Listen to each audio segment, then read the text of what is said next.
is Aisha and I am your science teacher for this learning session. So let's start. Today we are going to start our lecture number 4. In today's lecture, students, we are going to solve a worksheet related to chapter Composition of Matter and Changes in Matter. इस worksheet को solve करके students आपको idea हो जाएगा कि आपके paper में किस तरह के क्वेश्चंस आएंगे। तो आप इसकी अच्छे से प्रैक्टिस कीजिएगा और इन्हीं तरह के और क्वेश्चंस के खुद से बनाकर प्रैक्टिस कीजिएगा ताकि आप पेपर में अच्छे मार्क्स गेन कर सकें। So let's start solving this worksheet with question number 1. Make 10 MCQs from the chapters and solve them. Students, question number 1 में आपको दिया गया है कि आपको खुद से MCQs बनाने हैं अपने दोनों चैप्टर से एटलीस्ट 10 और जब आप ये MCQs बनाएंगे तो इससे अच्छे से सॉल्व कीजिएगा।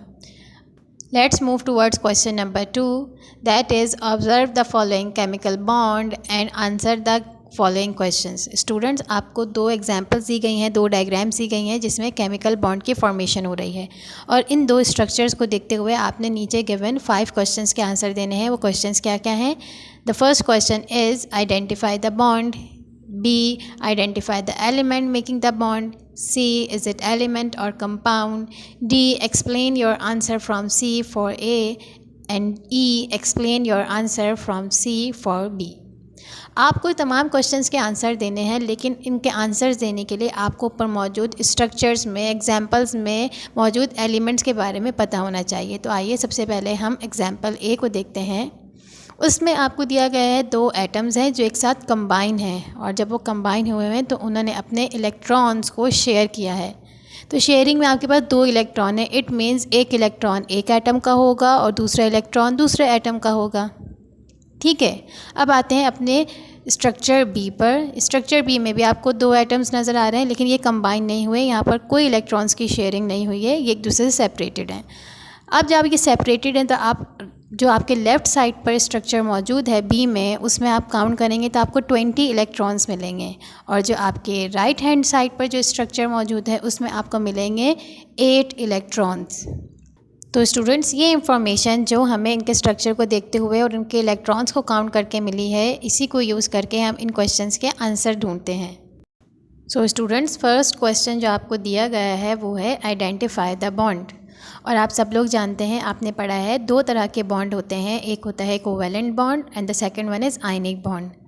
और covalent bond, the bond which is form by the sharing of electron is called covalent bond. जो इलेक्ट्रॉन की शेयरिंग से बनता है उसे कहते हैं covalent bond. And the bond which is formed by the transfer of electron from one atom to another atom is called ionic bond. So students, जैसा कि आप लोग यहाँ देख रहे हैं, स्ट्रक्चर A में दोनों एटम्स ने अपने इलेक्ट्रॉन की शेयरिंग की है, तो it means A is covalent bond. और स्ट्रक्चर B में कोई इलेक्ट्रॉन की शेयरिंग नहीं हुई है, लेकिन जो राइट साइड पे आपके पास एटम मौजूद है उसके आउटर मोस्ट शेल में 6 इलेक्ट्रॉन हैं और जो लेफ़्ट साइड पर मौजूद है उसके आउटर मोस्ट शेल में 2 इलेक्ट्रॉन्स हैं। तो वो जो 2 इलेक्ट्रॉन्स हैं जो कि आपके लेफ़्ट हैंड साइड वाले स्ट्रक्चर के पास मौजूद हैं, वो डोनेट कर देगा राइट हैंड साइड पे मौजूद एटम को, जिसकी वजह से यहाँ पर इलेक्ट्रॉन का ट्रांसफ़र हुआ और आइंस बन जाएंगे। और वो इलेक्ट्रॉन के ट्रांसफ़र से जो बॉन्ड बनेगा उससे हमें पता है क्या कहते हैं, आयनिक बॉन्ड कहते हैं। So B is ionic bond. Question B is identify the elements making the bond. अब हमें ये आइडेंटिफाई करना है कि ये जो बॉन्ड एलिमेंट्स बना रहे हैं ये कौन से एटम्स हैं या कौन से एलिमेंट्स हैं। तो अगर आप ए में देखेंगे, इन A both elements are hydrogen. ये हमने कैसे कह दिया कि ये दोनों हाइड्रोजन है? क्यों? क्योंकि आप सब लोग जानते हैं इलेक्ट्रॉन्स की काउंटिंग से आपको एटम के एटॉमिक नंबर के बारे में पता लग जाता है और एटॉमिक नंबर आपकी आइडेंटिफिकेशन होता है एटम की। तो जब एटॉमिक नंबर आपको याद होगा और आप इलेक्ट्रॉन को काउंट करके एटॉमिक नंबर फाइंड कर लेंगे तो इट मीन्स आपके लिए एटम को आइडेंटिफाई करना आसान हो जाएगा, एलिमेंट को आइडेंटिफाई करना आसान हो जाएगा। सो क्योंकि आपके पास जो फर्स्ट स्ट्रक्चर दिया गया था उसमें से दोनों एटम ने एक एक इलेक्ट्रॉन को शेयर किया था, इट मीन्स दोनों के पास एक एक इलेक्ट्रॉन था और जिनके पास एक इलेक्ट्रॉन होता है उनका एटॉमिक नंबर होता है 1 और 1 एटॉमिक नंबर आपके पास होता है हाइड्रोजन का। इसलिए हमने कहा इन A both elements are hydrogen. जबकि हम बी में देखें तो बी में जो फर्स्ट एलिमेंट है उसके पास 20 इलेक्ट्रॉन्स हैं और 20 इलेक्ट्रॉन्स मीन एटॉमिक नंबर हुआ 20, तो 20 एटॉमिक नंबर होता है कैल्शियम का। तो फर्स्ट एलिमेंट जो है बी में वो हो गया कैल्शियम, और सेकंड एलिमेंट जिसके इलेक्ट्रॉन हो रहे थे आपके पास 8, उसका एटॉमिक नंबर आपके पास क्या हुआ 8, तो 8 एटॉमिक नंबर होता है ऑक्सीजन का, तो it means second element in B is oxygen. तो इस तरह स्टूडेंट्स हम इलेक्ट्रॉन्स को काउंट करके एटम्स के एटॉमिक नंबर के बारे में फाइंड करते हैं, और जब हमें एटॉमिक नंबर पता लग जाता है तो हम एटम को ईजिली आइडेंटिफाई कर सकते हैं। Question C is it element और कंपाउंड, यानी कि जो आपको दो स्ट्रक्चर्स दिए गए हैं ए एंड बी, क्या वो एलिमेंट है या कंपाउंड है। So A is an element whereas B is a compound. आइए हम देखते हैं हम ऐसा क्यों कह रहे हैं कि ए एलिमेंट और बी कंपाउंड है, क्योंकि हमारा क्वेश्चन डी और ई इसी से रिलेटेड है। Our question D is explain your answer from C for A. यहाँ पर हमें एक्सप्लेन करना है कि जो हमने सी में आंसर दिया है ए के लिए वो क्यों दिया है, उसे एक्सप्लेन करना है। हमने सी में कहा कि ए इज़ एन एलिमेंट, अब यहाँ एक्सप्लेन करना है क्यों, because it is made up of similar type of atoms. आप सब लोग जानते हैं कि एलिमेंट हम उस सब्सटेंस को कहते हैं जो कि बिल्कुल प्योर होता है, जिस पे सारे एटम्स एक जैसे हों। तो क्योंकि आपने देखा स्ट्रक्चर ए में आपके पास दोनों एटम्स बिल्कुल सेम थे, it means A is an element.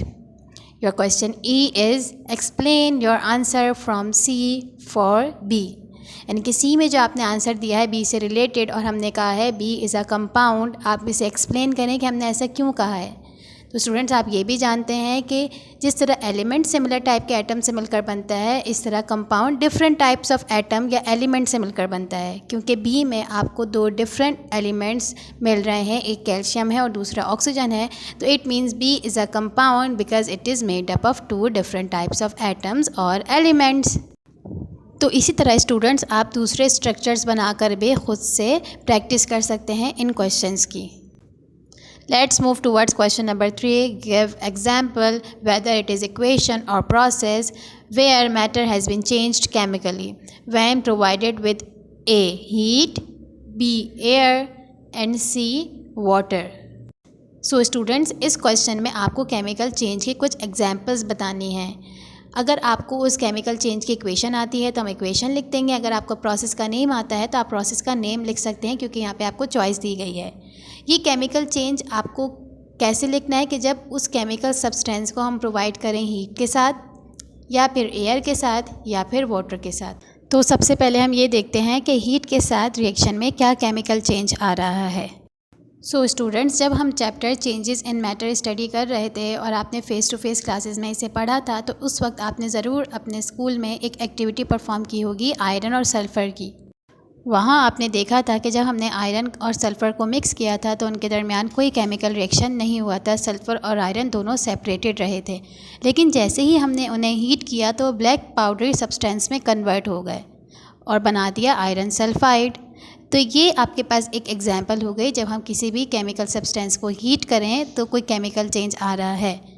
तो ये तो आपने लिख दिया और इसकी इक्वेशन भी हमने लिख दी। क्यों? क्योंकि आप इसी की इक्वेशन को अपने चैप्टर में पढ़ चुके हैं। बी में आपसे कहा गया है कि अगर एयर के साथ रिएक्शन होगा तो क्या केमिकल चेंज आएगा। तो हमने एयर के साथ रिएक्शन की दो एग्जांपल्स ली हैं। पहली ली है रस्टिंग ऑफ आयरन और दूसरी ली है रेस्पिरेशन। रस्टिंग ऑफ आयरन की हमने इक्वेशन नहीं लिखी है। स्टूडेंट्स रस्टिंग ऑफ आयरन कहा जाता है आयरन का जो जंक लग जाना होता है उसे कहते हैं रस्टिंग ऑफ आयरन। इसमें जो आयरन होता है वो ऑक्सीजन एनवायरनमेंट में मौजूद हमारे एयर में मौजूद ऑक्सीजन के साथ रिएक्शन कर लेता है और बना देता है रस्ट यानी कि जंग। तो ये एक एग्जांपल है reaction of a chemical substance with air. इसकी इक्वेशन हमने इसलिए नहीं लिखी स्टूडेंट्स क्योंकि वो थोड़ी कॉम्प्लिकेटेड हो जाएगी आपके लिए। तो आप क्योंकि आपको क्वेश्चन में भी चॉइस दी गई है कि अगर आपको एग्जांपल में इक्वेशन आती है इक्वेशन लिख दीजिए, अगर प्रोसेस का नेम आता है तो नेम लिख दीजिए। तो हमने यहाँ पर सिर्फ प्रोसेस का नेम लिखा है। तो आइए एयर के साथ रिएक्शन की एक और एग्जांपल देखते हैं जिसके बारे में आप सब लोग जानते हैं, यानी कि रेस्पिरेशन, जिसकी वजह से हम सब जिंदा हैं। तो रेस्पिरेशन में भी स्टूडेंट्स हम ऑक्सीजन इन करते हैं, यानी कि ऑक्सीजन अंदर लेते हैं और ये ऑक्सीजन हमारी बॉडी में मौजूद फूड के साथ रिएक्शन करता है।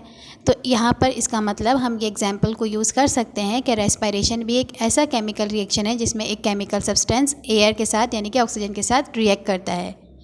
इसकी केमिकल इक्वेशन आप यकीनन क्लास 6 में पढ़ चुके हैं, इसलिए यहाँ पर हमने इसी केमिकल इक्वेशन को ऐड कर दिया कि जब हमारा फूड यानी कि C6H12O6 रिएक्ट करता है ऑक्सीजन के साथ तो बना देता है कार्बन डाइऑक्साइड और साथ में वाटर मॉलिक्यूल्स। अब आते हैं अपने सी पार्ट पर, जिसका मतलब है कि अगर आप केमिकल सब्सटेंस को वाटर के साथ ट्रीट करते हैं तो क्या केमिकल चेंज आता है।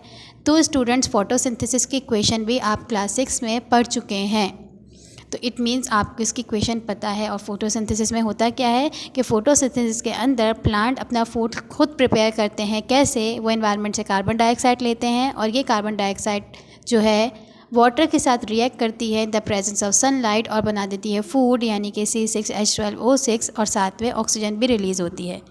तो स्टूडेंट्स, ये कुछ एग्जांपल्स थी आपके पास केमिकल चेंज से रिलेटेड के अगर हम हीट के साथ ट्रीट करेंगे तो क्या चेंज आएगा, एयर के साथ ट्रीट करेंगे तो क्या चेंज आएगा और वाटर के साथ ट्रीट करेंगे तो क्या चेंज आएगा। इस वर्कशीट के रिमेनिंग क्वेश्चंस हम अपनी नेक्स्ट वीडियो में सॉल्व करेंगे। Thank you so much students. Take care of yourself and your family. Keep practicing, keep learning for your exams. Allah Hafiz.